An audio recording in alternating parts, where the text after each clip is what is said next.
interesting. One of the things that we thought about was that we're referred to so often in the community as the Boise Phil.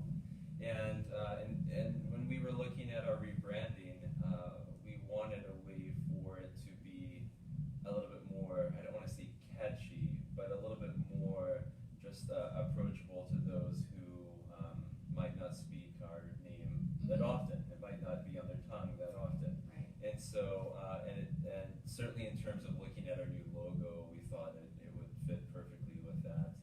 So we don't want to discourage anybody from saying a Philharmonic.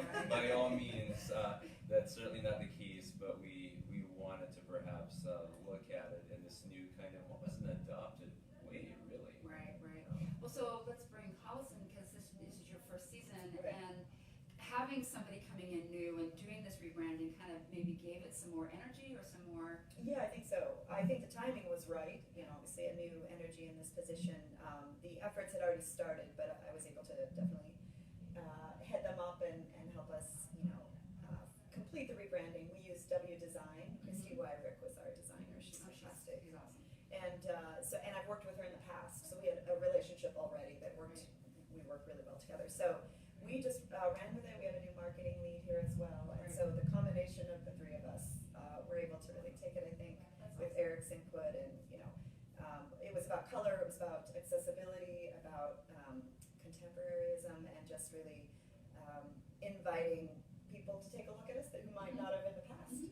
Well, you should check out the new website, boisephil.org, because it's really cool looking. Yeah. And easy. It's very easy to navigate as well. I was really impressed with that. So Okay, that good. made me happy. Good. So in line with that, you're also launching a new series, right? A Pops series. So Yes. what was that? What was the energy behind that? Well, in the past we've had an isolated show, a pop show, and we've always been very proud of it, but I thought that it would be great for us to expand that idea, which in the past has reached an audience that perhaps might not come to other performances as regularly as we would perhaps want them to. We would love to see them always in the halls. Wagner versus Williams, right? Exactly, which actually there's quite Well, a there's quite a lot to it's talk true. about with that, as a matter of fact. Especially Lord of the Rings. And so this idea was hatched that why don't we have this very, very popular holiday pops set of concerts that occurs during the holiday season. And so why not build a series with that included, and that would be kind of a springboard in a way. And then we thought, well, let's start with 3, and we think that's certainly a fine number to begin with. Of course, each of those getting dual performances. And Star Wars, of course, we thought would be the perfect way to kick off this. When you're kicking off any kind of new series, you want to do it with a bang.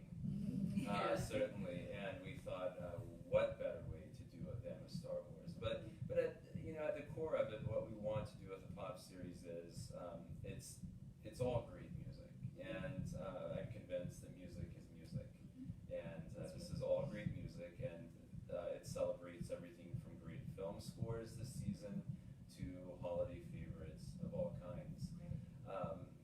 But with John Williams and Star Wars, it's really a chance for people to hear music that they grew up listening to, either on CD or LP or cassette tape. Maybe they're just fans of the film and they've never really listened to the music in an isolated way, and suddenly they'll get a chance to really concentrate on the music because there is a live orchestra performing it. Well, let's talk about that, and let's invite Ron over. Okay. Ron Come sit down Spigelman, here. who is our guest conductor, who will be conducting Star Wars on Saturday, 2 shows on Saturday Yes. at the Morrison Center. We're going to rename it the Boise Phil Weight Loss Program. That's awesome.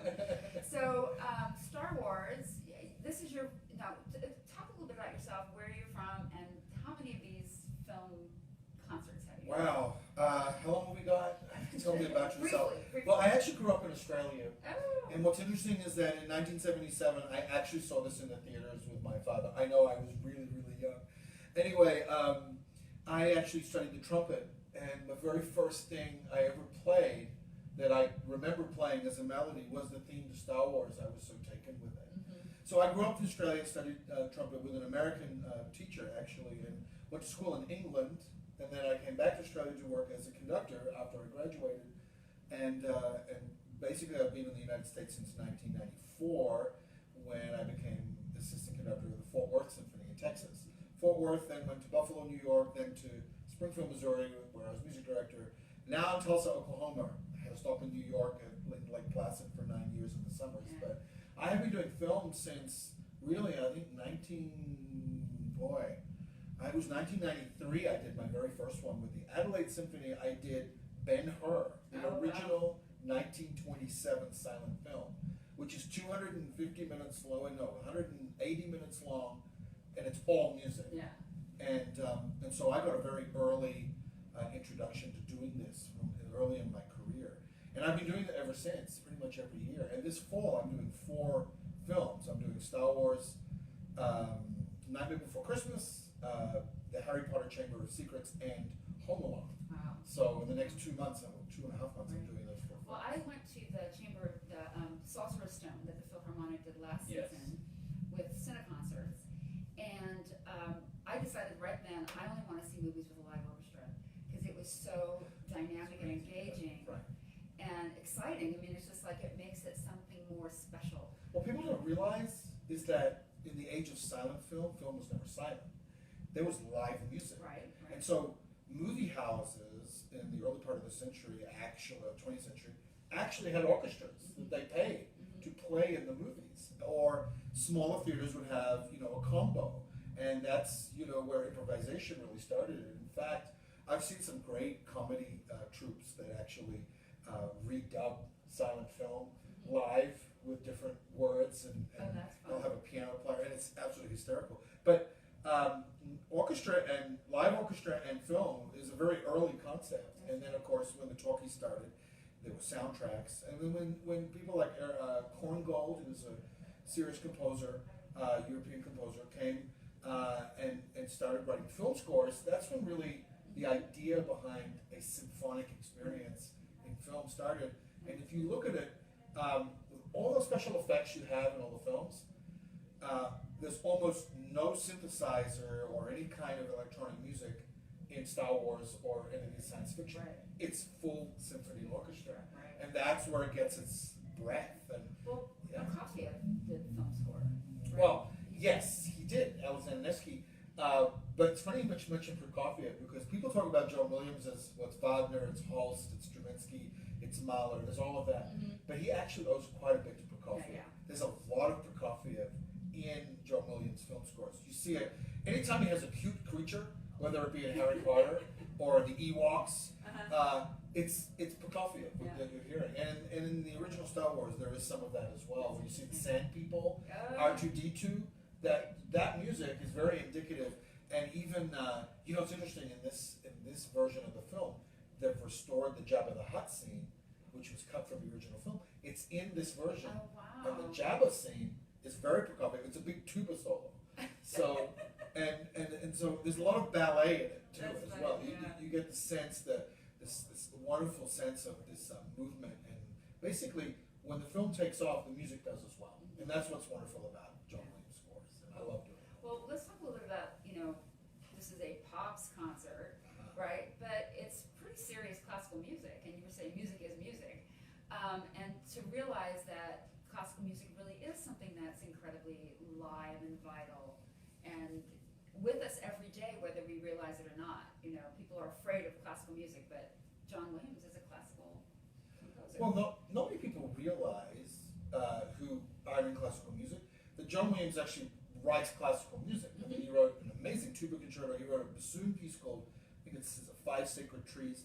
Fantastic composer in his own right. And when you listen to that music, it sounds nothing like Oh, his interesting. film music. It's serious. And when I say serious classical music, I mean music for the concert hall. Right. I think of all music as serious. I think great music is great music. I mean, I'm a symphony conductor, but I still think Bohemian Rhapsody is one of the greatest songs or pieces of music ever written. It's Absolutely. the concept, the structure, everything. Ooh. But John Williams himself, he takes a lot of classical ideas and he puts them in these films, but he also gets his ideas from great classical music. And so, he transports you with true characterization, but that characterization comes from the great orchestrators of the past, such as Stravinsky, Rimsky-Korsakov. He uses all of that. So this is serious music, and this is pops is legitimate. When you hear the word pops, you think pop music. But I know, Eric, I've assisted Marvin Hamlish, you assisted Marvin. There isn't much of a greater genius, I think, in popular music as Marvin was. Right. In fact, quick story. Sure. I did a concert with him, and he would frequently call me he'd tell me at intermission, Ron, I want you to conduct this next number on the program. I know you didn't rehearse it, but you'll be fine. Like, I used to do that to me. But I remember him working with Debbie Gravitt he was a Tony Award winner, and she was singing "Send in the Clowns," and in the rehearsal, they were just going through it, and he had no music in front of him at all. He just knew the song. But then she goes, it's about a half step too high for me. He said, oh, no problem. And then he just played it in the right key for her. He can play anything in any key, in any song, and then if he needed to write a song, he could do it on the spot. So these are legitimate artists. I look at all great musicians as great musicians. They might have different skill sets, or they may have different ideas. It doesn't matter if it's hip hop or whether it's classical. I think of music as music, and Eric already mentioned that. It's great music is great music. Great artistry is great artistry. I just wanted to mention Marvin Hamlish is a Broadway composer, mostly.